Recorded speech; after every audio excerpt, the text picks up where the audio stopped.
Go for it. Here we are. Now we're live. Here it is. Here's this agile thing. My name's Matt Beam. I'm Mike Markey. I'm Jeff Singleton. Welcome back. It's 10 a.m. Saturday morning Central, which means we are live streaming now on YouTube and Riverside and soon X probably and other places. Who knows? So welcome to the show. Gentlemen, how you doing this week? Doing Wow. fantastic. No. How about you? I'm a little tired, honestly. I don't know why. I feel a little bit logy this morning, so I'm drinking the coffee. Might take me a few minutes to get up to speed with our topic, which is something like systems versus goals. Systems versus goals. Now, you had proposed this topic. So you had originally sent out a note, said, hey, we should talk about this article I found that says systems versus goals. We said, cool, what do you want to say?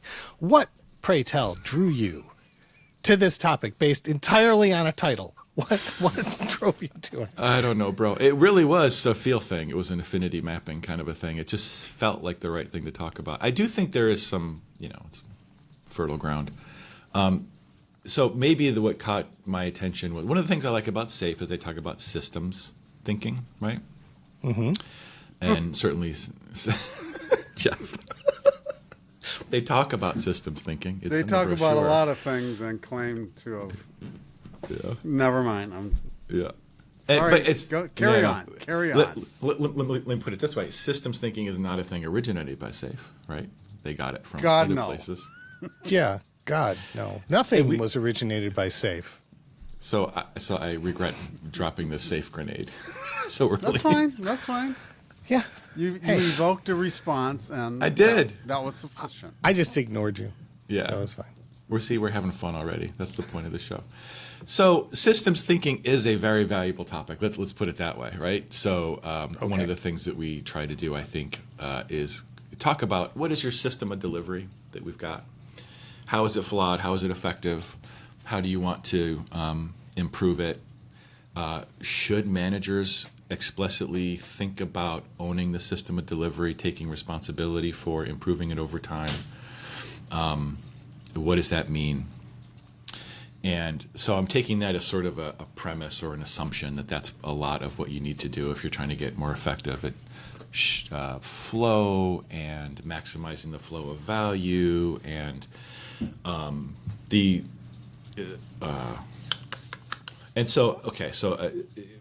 sometimes though there are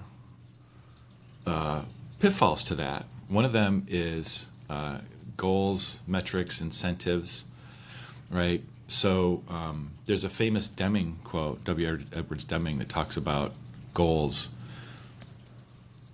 And this relates back to a unity of purpose. I think that's where we're going to end up going. So if people have goals that are out of sync with each other in the organization, the Deming quote is that people will destroy the organization to meet their goals, right? Ooh. That's Okay. sort of the extreme of it, right? And so people are acting in contravention to the system. And so that sort of basic dynamic I just thought was interesting to talk about, because on the one hand, we're trying to build a system and implement it, but if we're not all aligned and don't have incentives that are aligned with supporting and evolving that system, we're paying a tax, a lack of alignment tax. So that's why I thought it was an interesting topic to explore. Okay. So the article that triggered this, what was the guy's name again? Do you remember? The article that triggered it. Yeah. I don't Or remember. the recording. James Okay. Clear has created a was video it. on that. Okay. That So wasn't he created central. a video. He supposedly has a book. I guess I shouldn't say supposedly. I haven't seen the book, therefore it's supposedly. No offense, sir. Anyway, so he was trying, just in the clip that I saw or that you had sent around, there was a conversation about what's better, goals or systems, and the illustration, it was a very simple illustration, right, which overly simplified the problem a little bit. But it was this: if your goal is to run a marathon, then you do stuff with that in mind. You will train and you will run and you will work up your stamina and you will do all the foods and stuff, and then you go and run the marathon. Having achieved that goal, what next? And his contention is you might just go, okay, cool, I did that. I succeeded. Goal over, activity stops. Whereas if you thought of it as the system of getting ready to run a marathon, there's training that you're going to go through at a regular cadence. You're going to monitor progress. You're going to be monitoring your diet. You're going to get into this healthy mindset with an eye toward surviving that marathon. And by the time you get there, you would be able to classify yourself at that time as a runner. I am now a runner. I am going into the marathon. I run the marathon. And the next day, I'm still a runner. So I'm going to continue to do the things that I had done, and I pick a new goal, but the activity, the system that I put into place is what endures. That was the... I'm not sure if this is relevant or helpful, but my first thought about that is I don't love that analogy because it's dealing with one person, Jeff, is where you're going? The point of the systems where the systems interfere with where the goals interfere with systems is when people's goals are not aligned with supporting the system. I think that's where the problem lies, Jeff, is that? Yeah, first of all, the analogy is suspect. Well, He probably could have come up with a better analogy, and I'll give him that. And there is some truth, but the reality is, as you're training for a marathon, if you're training, there are some fools that just go out there and run it for the heck of it, and don't train, which is an absolute terrible way. And what happens is they explode, and probably never run another marathon again. But if you are training and you are training properly, you have a system. That's a system. That you have a systematic way of developing consistency, endurance, the whole 9 yards. And so when you get to the marathon, the whole idea is that it's not this climax. It's just another run. It's another long run that you're doing. And so when you accomplish it, there can be conceivably a letdown. So what do? You set another goal. Otherwise, it's just a goal to run the marathon, and then you're done. Is that what you? But mean? isn't that the point though of the Drucker quote? No. It's, And it's not Drucker. It's Deming. Deming. And Sorry, Deming. So quote. Deming says people with targets and jobs dependent upon meeting those targets will probably meet those targets. Mm-hmm. So the incentives, we give people incentives. Can we say Wells Fargo? You give people incentives. No, we can't. We did not say that at all. Well, that's a great example. We might want No, that is a great example. It's a great example. In it is a real example where folks had targets of sales to make, and their jobs were dependent upon meeting that. And you know what? They met those targets. Now, was it legal? Yeah. Even if they have to destroy the enterprise to do it, is the finish of. Listen, Deming. it's too soon, man. Star Trek 3 may have been 40 years ago, but damn it, too soon. Hold on. Let's use the All force to clarify. So another good example of this is if I've seen teams that are where the goal was to. I've seen contracts with vendors where they said that the acceptance would be like we're going to ship 50 story points every sprint. Yeah. And Jeff is. I saw 100. I can see Jeff's That soul was leaving his body. Okay, so And they did. You're right. You're absolutely right. And I think I've already made the leap in my head to improve the metaphor. But so this is why I'm not dissing the metaphor that he came up with. You made a good point, Matt, when you said the organization is just driving with a single-minded focus toward achieving a goal, as opposed to creating a healthy system. That is in effect the point of this, or the reason that we want to be concerned with this topic. Yeah. Because a lot of organizations do set goals that feel a little bit more like just deciding to run the marathon and then doing it. instead of being prepared to do it or thinking through what it would take to do it. Yeah. So it's like this this AI is a new thing. Let's put out an AI thing. Let's put out let's start embracing AI technology immediately without really understanding what it is or how we're going to use it. We just need to have a stamp on our balance sheet that said we do AI.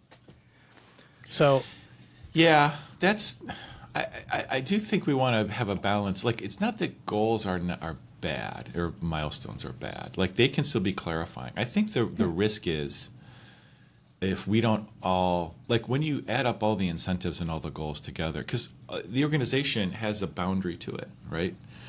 Everybody who's inside the organization, whether they're employees or like whoever is all working together for the good purposes of the organization, needs to be like, you should be able to take all of their activity on a daily basis and aggregate it up to being focused in the same direction, and measurements that are like being able to understand that we all have the term I like to use is unity of purpose, right? Because, you know, another example is the QA organization is incentivized to find more bugs, right? They get a bonus if they find bugs, and the development organization is incentivized to not ship bugs. right. So you put those together, and now they're at war, right? They will find that QA will find bugs, and dev will find a way to make them not bugs. So it's not that we don't. So the goal shouldn't be find bugs or deny bugs. It should be quality solution. Quality solutions. Quality solution. That's the level where it has to be. So it's not that the goals are bad, but you have to be very specific and clear-minded about what the goal is, and does it align people or not. Well, you do, but I mean, keep in mind, we're not talking about a single system. Any organization is a nested group of systems, interconnected systems. Any system is a boundary of interactions. And any system can have a purpose. Any system can have its own reason for being, and they have means of communicating with the other systems in the organization. So all your testers, in your example, are a system in their own right. All the developers are also one. The whole product delivery scenario is a system. The business side of things has a system of their own. It's lousy with systems. They're everywhere.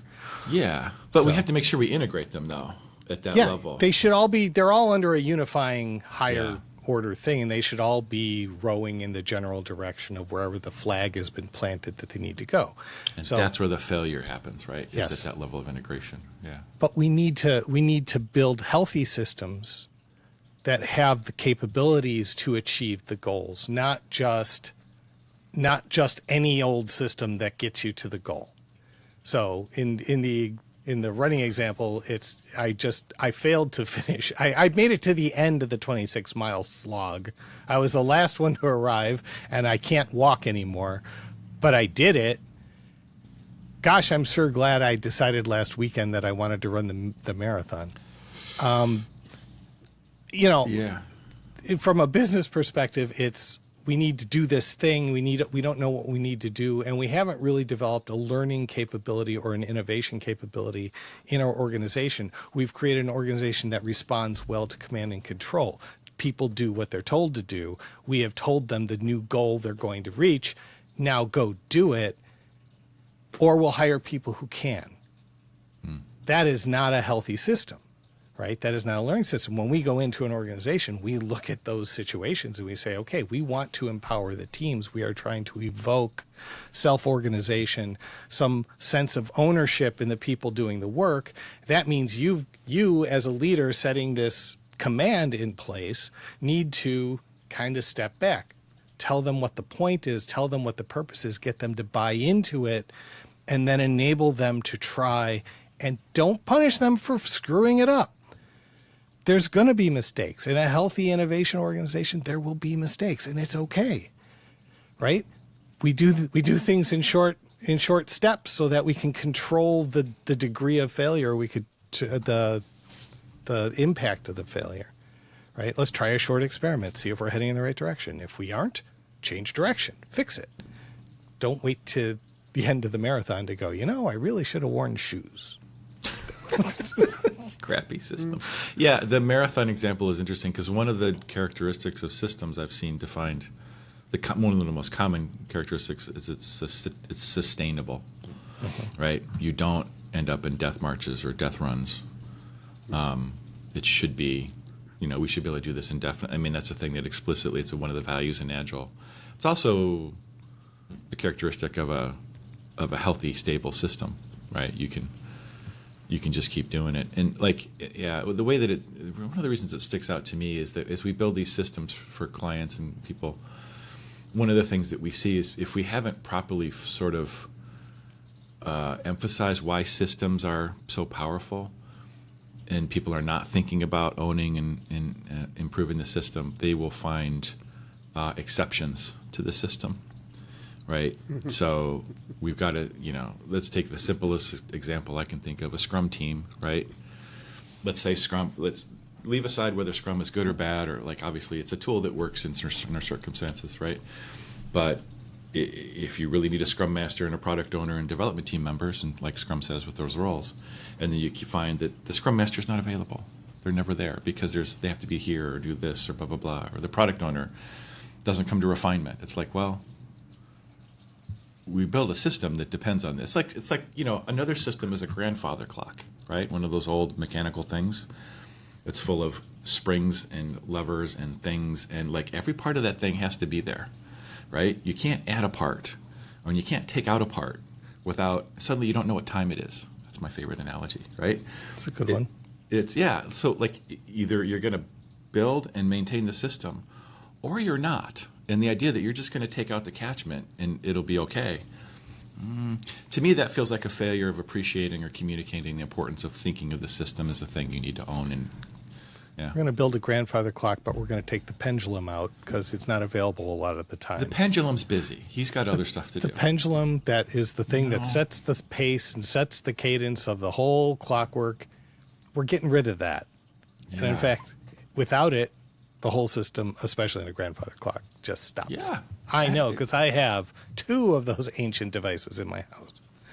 So I think it's a great analogy. Jeff was about to say something. So I guess the question for me is, how many people in leadership or in an organization, and in any given organization, look at their organization as a collection of systems? Because if you're not looking at it as a system, then you're not going to be able to correlate using the systems thinking and the things that we advocate and taking that view. If you don't at the very outset see your organization as a system or a collection of systems, that's the first hurdle that you've got to get over. Yeah. Here's a thought, Jeff, as the startup guy. Isn't You're there only a just natural... starting to be a guy now? Sorry. As a guy who works with startups... There you go. Isn't there a natural... So a startup, 2 or 3 people, not a lot of money, everybody does everything. There's no real system. I'm characterizing what I think my understanding is. And as they grow, if they survive and grow, don't they go through a natural process of needing to set up systems and improve the performance of systems? Or they'll just fall into it. Yeah. I mean, if you're going to continue operating, there is some system. It may be a very chaotic system, and the more chaotic, the less repeatable, obviously, it is, and the more perilous the journey. And so, you do want to have some degree of consistency, which you could label as a system. And that may be a functional one, or it may be a dysfunctional one. The whole idea, though, is to recognize that it is a system. And what do?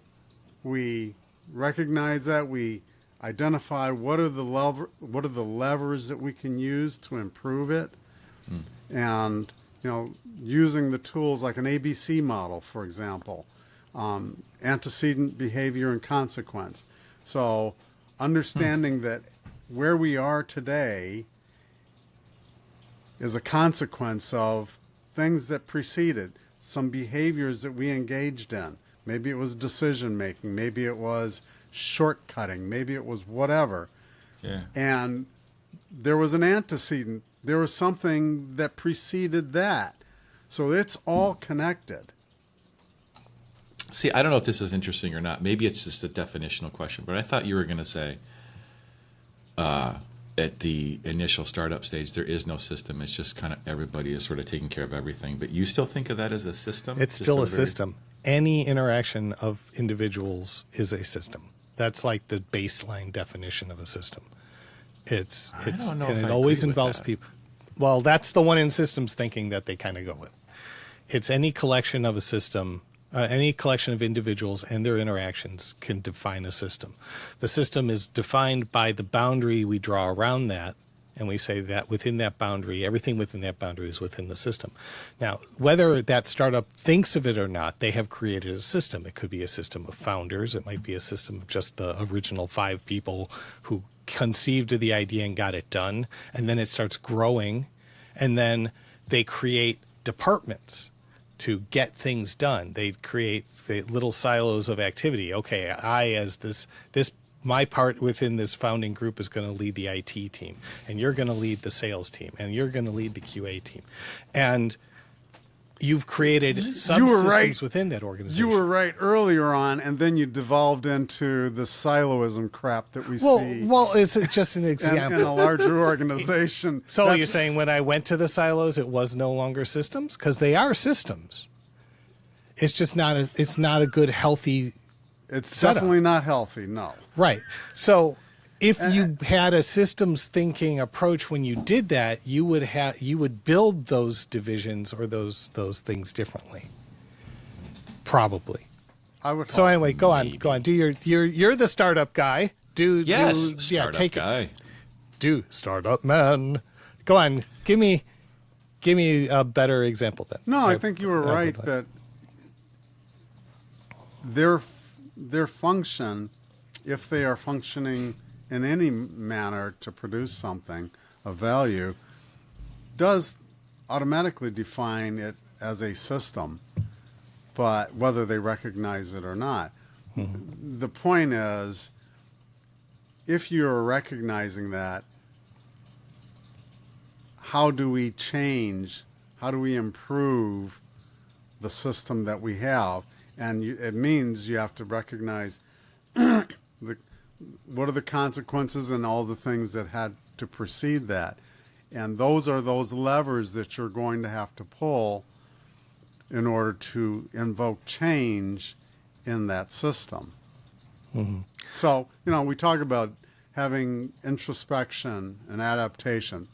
That's all part of that. But those are behaviors that have to influence a different consequence in the system. You know what I mean? Yeah. So I kind of talked over Matt before when he was disagreeing with the definition of system. And I think go ahead. and one of the and this is why I think where you were going, Matt, and so when you were talking about what you think a system is, were you thinking of the system of the process that is created, the system of delivery, the mechanism, the value stream, or something like? What were you thinking of in terms of system? Yeah, I've spent most of my time at the team and team of teams and team of teams. So where there's a fair amount of definition there. So there's an input, like you could think of Scrum as sort of a black box, right? Requirements come in, valuable increments of solutions go out. Inside that, there's a role definition and process definition and a process for continuing to, like Jeff just said, the transparency to be able to see what we're doing and how we're doing it, the inspection of it, so we say, do we like it or not, and then the adaptation to improve our focus on what we're doing and how we're doing it. These are all, I can think of this as a system. And then it's about getting people to understand that somebody needs to own the system and measure it and improve it over time. I guess I just was having trouble with the understanding how, you got 5 people who have been working, they just created their C Corp 4 months ago, and everybody's doing everything, right? it strains the boundaries of the definition of system. I'm not even sure if it Well, makes sense to think of it as from a process perspective, or from a defined process perspective, you're right. It wouldn't be a definition of a system, but the system definition goes beyond the limited view of just saying the processes that we put into place or the steps we go through. The system of that startup with everyone doing stuff is a chaotic system. It is everybody doing everything they can, anything they can to keep the ball rolling forward. That's the way the system works. It's a fun place to be if you've ever been in a startup, because there is no, oh, this isn't my area. Everything's your area, right? So if you don't do it, you better know who else is going to. Otherwise, that thing just doesn't get done. So right? what it makes it a system, or the definition of a system, is that it has been instantiated as a C corp, and it has people who are employees, and it has inputs and some process and then some outputs. So it's like at the highest level, it's a system, like your body's a system. You eat stuff, you transform it, you have an output in various forms. Yeah.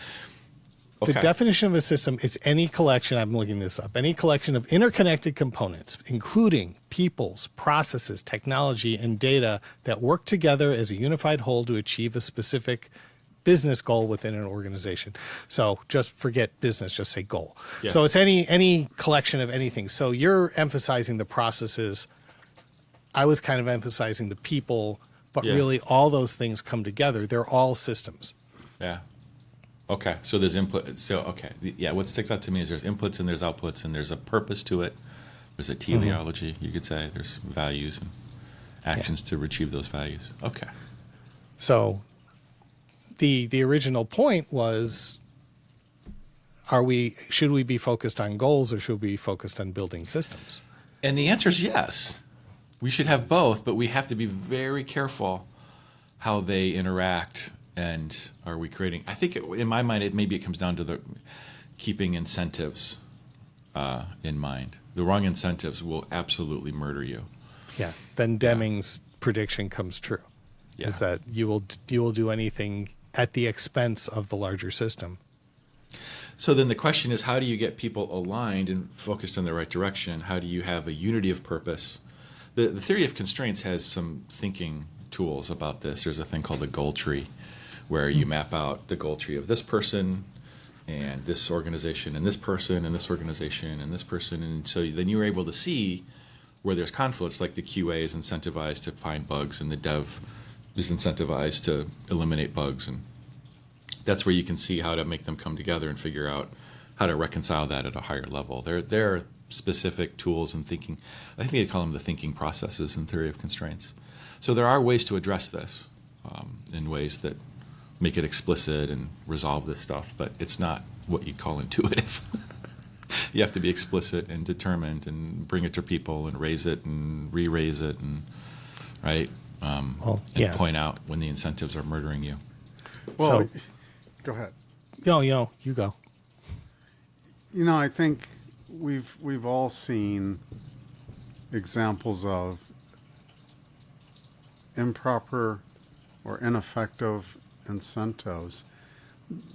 The issue is getting an organization to shift from the old set of incentives, because it's almost as if they become part of the structure of the organization, and there's a reticence to shift and change those incentives, or even to open up and examine those incentives. And I think that's really what I would always encourage, asking leadership, are the incentives throughout the organization, are they fostering, teamwork and collaboration, or are they fostering just, the pursuit of individual achievements? Mm-hmm. Because that's a problem in and of itself, and not just teamwork within a team, but even in departments. I worked at one of the pharmaceuticals, and you had one area that had these incentives, and those incentives were good, and they met them. The problem is it caused another issue with a different area.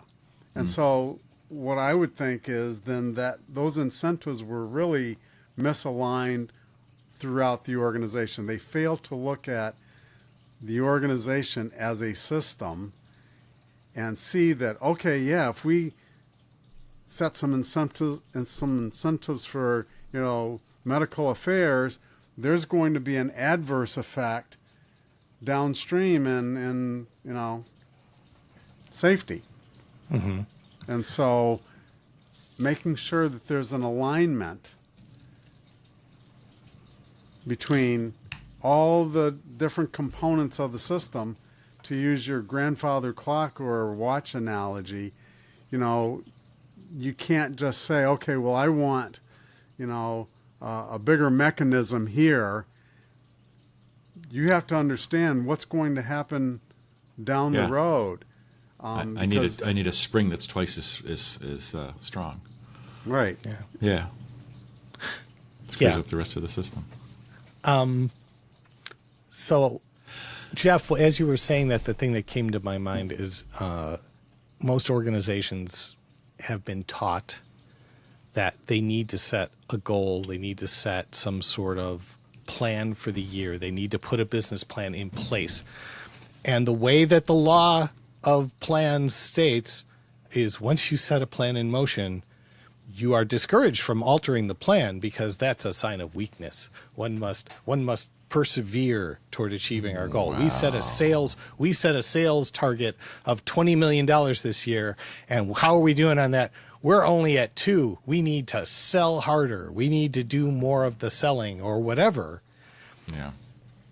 And I think part of this, I suspect that there's an aspect of learned stubbornness in goal setting, like to not rethink partway through the year and go, you know what, that was a bad plan. We thought of this as a goal, but we didn't think of how we were going to achieve it. And we need to be a little bit more intentional about this. And that's what came to mind. I don't know if you would agree with that, but that's what came into my head. I am so delighted that you mentioned the goal, right? Because I think that's really super interesting. So set up systems, right? Presumably to reach a goal, right? And sub departments have different goals, right? And they always need to reconcile. Objectives, even? Yeah, maybe. But so the question, so what is the organization? What's the goal of the organization? I think is a question worth raising because we always encourage them to have that conversation, and we then would say your goal is not to make money. We say the goal is not to make money. Yeah, we say that. We say that. I'm not. Sure. Their shareholders disagree with that. I think Eli Goldratt disagrees with that as well. He does too. That's the one thing about the book that I really did not like is your goal is to make money. It's like, no, that's the outcome. Your outcome is to make money. Your goal is to serve the purpose for which the organization was created in the first place. I think we found the topic for another 6 shows here. So if you think of it in those terms, the goal is to make money, then what is it about organizations that don't have shareholders and they're doing some social good? Is their objective to make money? No, they are focused on their purpose. Their purpose is to do that social goal. And so that single-mindedness of our goal is to make money. If you're a printer, if you're printing money, then yes, okay, that kind of printer. Yes, that's technically illegal. I just want to point that out. It is not goal. illegal for one government agency. By the way, Mike in the chat says that the goal is to create value, which I agree with. I think you. the goal Yes. to create value that applies to profit and not for profit. But I do think it's worth exploring why Goldratt would say that if you're a for-profit organization, you can only have one ultimate goal. Right, and he says it should be to make money. I don't think I understand totally. Well, at the time, saying. You got to put Goldratt into the time and place that he wrote the book. Is that was, that was business speak. This is, we're here to make money. We're here to get rich. We're here to do, and he's right. Ultimately, their goal is associated with the making of money because the making of money persists the organization. But if that's your goal, you can achieve that goal lots of ways. And not all of them are healthy to the system, right? How many times have we seen a CEO be brought into an organization with the goal of reducing overhead to prep the organization for a sale, right? Oh, but he says create more money to make more money now and in the future. So he's anticipating the future and having crappy short-term goals like, hey, let's buy this thing, strip it for parts, sell it off, and make a lot of money today. That would not be what he's saying. He's saying make more money today and in the future. So my understanding is that he's intending. Is Goldrat in this case? Goldrat, yeah. Okay. Yeah, he's intending to set up a long-term view. That's my understanding of what he Well, meant. but if we go through and apply theory of constraints incorrectly, and we look for waste in the system, and we say we're going to remove this thing that appears to be wasteful, and end up breaking the system as a result, because it That's turns not out waste. that was just a buffer that was feeding your bottleneck. Yeah. Right. So anything you do that doesn't involve improving the bottleneck. So that's where Goldrat's discipline came into play. But the bean counter comes in, looks at that slack time in the system and says, I need to eliminate the slack time. They start cutting fat. They decrease cost. So by decreasing costs, they're increasing profit. They're generating perceived value Today for the and short in the term. future? Well, they don't look at it that far in advance. The CEO that comes in with a 2-year contract is looking with a 2-year timeline. Mm-hmm. Right? Might not be a great CEO, honestly. Well, but that's depending what on- they hire because they're working for the board, and the board says we want to increase value over the short term. That's Totally agreed. Yeah. Totally agreed. Yeah. I'm trying to understand what Goldrat meant. I don't think we fully appreciate what Goldrat meant. That's my sense. And well, yeah. sure. Maybe, and there's nothing that says that his perspective is a good perspective. Obviously. Just because he wrote a book, I mean, And a lot of people read it. and granted, there's a lot of good material in there. Does that mean you follow it like it's the Bible? Yeah, I suppose you could, but I wouldn't. And so I don't take everything that's in there as gospel. Yeah, that seems like a terrible idea. I would like to understand it thoroughly, though, which is the purpose of the show, right? So that's all I'm trying to do. I'm not advocating that we need to all do what Goldrat said, but I do think it's, as we talk about achieving unity of purpose and how driving that stuff out, I do think it's worth investigating that, like, aligning everybody on the ultimate goal of making more money today and in the future. Maybe that's the way that we ultimately unify all of our purposes across the organization. Jeff is absolutely certain it's no. Okay. I think we should talk about this. I think I'm sensing we won't resolve it today. Well, let's give it a shot. Go on, Jeff. What's your response to that? I agree that, yes, you do want everybody aligned. And, we talk about alignment all the time.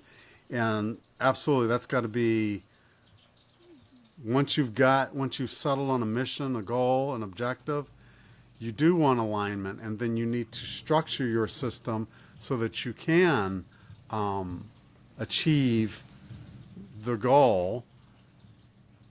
Again, if you're saying, okay, everybody, we're going to align around making more money, that's not providing value to the market. Your focus has got to be providing value to the market or some segment or subsegment of the market. If you're not doing that, Then you don't exist. Well, but by definition, you won't exist. isn't that how you keep track of the value you create? Because people voluntarily give you money. No, it is not. Okay. All right. I'm exploring. This is, I know I'm being fairly vociferous with this.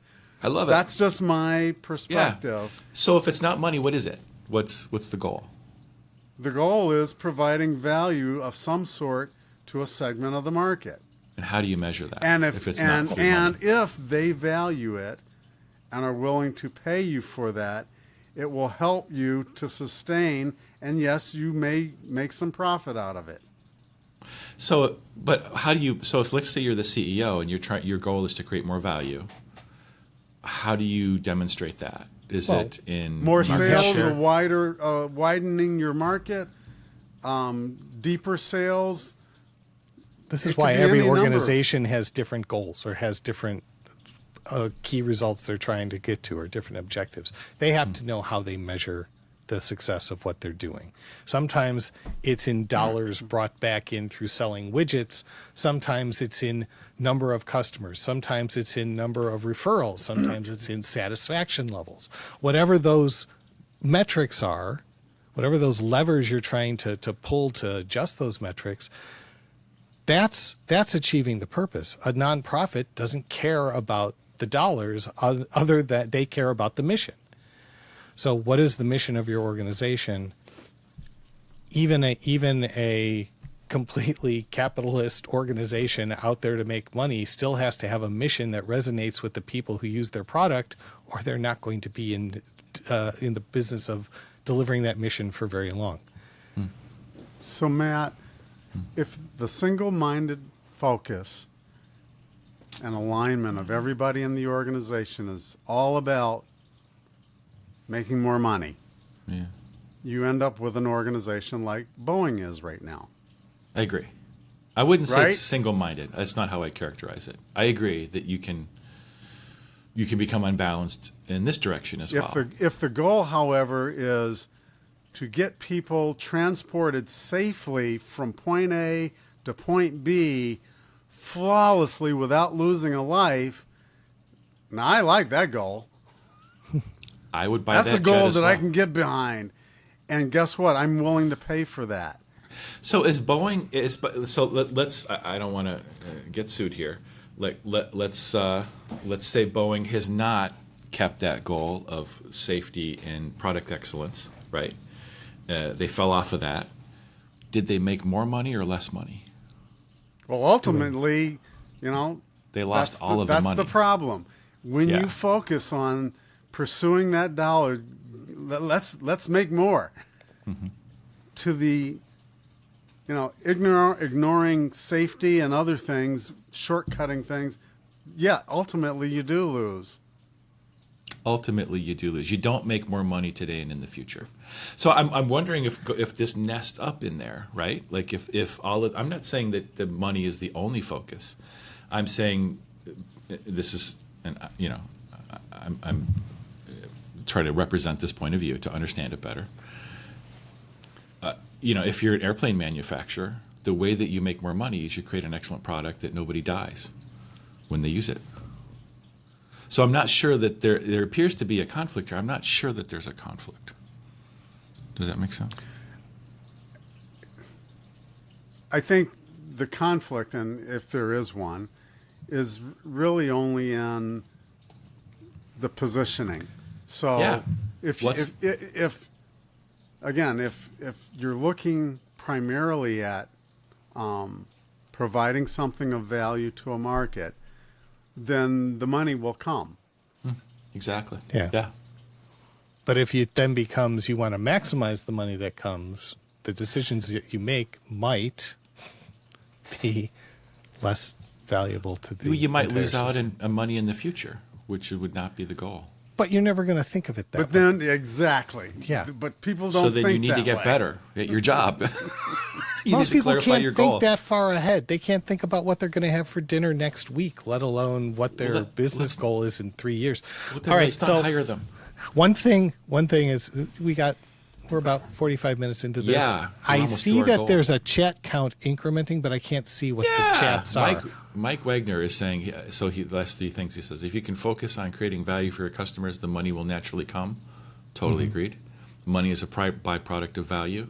Totally agreed. Totally Money agree. can be used to measure that value.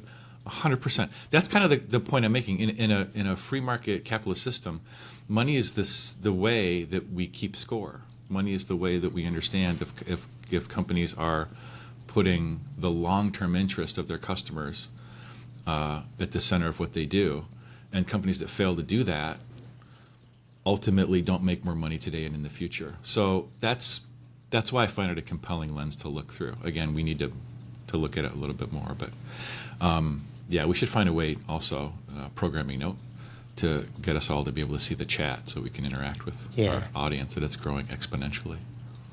It's Or maybe linearly. you're Let's face right. It's linear. You're right. That is exponential to what it Yeah. was before. Yeah, went from 0 to 3, just 3 times. Anyway, yeah, so we are coming up on the end of our time box. I think we talked about systems versus goals, but we got into a whole other thing of what is the goal. And maybe we want to talk about that more going forward. Maybe not. Well, I don't know. you can't talk about systems versus goal without understanding what goals are and without understanding what systems are. So I think we managed to do that. Mm-hmm. So have we chosen, like, so when you first proposed this and I looked at the simple question, systems versus goals, I'm like, well, no brainer, right? Systems. Turns out it's a brainer. I still think it's a no brainer. The healthy system is the right answer. It's not it's not simply the goal, because the system exists in service of achieving the goal. Yeah, totally. But we haven't agreed on what the goal is. Because I don't think there is one definition of what the goal is. Goldratt oversimplified the problem by saying it's money. I think it depends on the organization. Yeah, one person's oversimplification is another person's Because cogent, if our goal concise. in doing this podcast is to make money, we suck at it. Yeah, no, it's clearly not the goal. No. So sure. what is our goal? Our goal is to educate, to kick the tires on ideas, to have Have fun, to learn and to talk about it in public while we're doing it. So in our It's pretty badass. Actually. in our little system, fun has more value than dollars. Yeah. Okay. Well, I'm not saying every system That's has all to we be have to do. Okay. Yeah, where this is not a C corp. It's not an organization. We're not trying to. Yeah. This is just a podcast. It's a thing 3 guys do. Now there's 10 comments in the chat. Yeah. You know what the last one is? No. Good show, guys. Thank you, Thank Mike. you. Thank you. Appreciate it. Thank you very much. So I feel like, unless there are other comments, what should we talk about next week? Actually, let's talk about that before we close. Any thoughts? What we want to talk about? We want to get better at anticipating the topics and putting notice out there to remind people that we're here Saturday morning, 10 a.m. every week, unless we're not. I would be And- curious if any of the folks in the chat right now actually saw the announcements on LinkedIn and did that help bring them to us? No, I No. don't think so. Okay. Yeah. So we have to get better at that. We got to figure out what the information channels are. Well, that's my purpose in braising this now. Like, can we know enough now about what we want to have the topic be next week, or do we need to just figure that out offline? I think we should figure it out offline. Otherwise, Okay. we would be subject. It would be like product owners arguing in front of the team. Yeah. It's not a good system. All right. It feels like this has been an Agile thing. I've been Matt Beam. I've been Mike Markey. I'm still Jeff Singleton. And we will see you next Saturday morning, 10 a.m. Thank you for joining. See you next time. Bye. Thanks, everybody. Goodbye.